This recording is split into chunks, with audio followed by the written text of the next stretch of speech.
দেখেন রাজারা ডাইনিং টেবিলে বসে খাইতো, একসাথে না হইলেও 50 জনের মতো বসতে পারবে এখানে।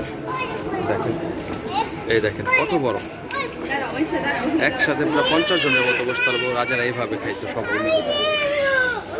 মানে ওদের জীবনযাপনটাই আসলে খুবই সুন্দর ছিল। দেখেন একসাথে বৈশা 50 জন 60 জন খেতে পারে। এই দেখেন একেবারে 50 থেকে 60 জন আপনার বৈশা খেতে পারবো। কত বড় ডাইনিং টেবিল। ওদের জীবনযাপনটাই খুব সুন্দর ছিল। আর এই যে এখানে দেখেন কত সালে কত কি সব কিছু টোটালি এখানে লেখা আছে। দেখেন সব কিছু এখানে লেখা আছে, কত সালে কোনটা কি কেমনি কি কত সাল পর্যন্ত করে রাজত্ব করছে সব কিছু ইন টোটাল এখানে লেখা আছে। তো আজকের মতো ভিডিওটা এই পর্যন্তই। Bye bye.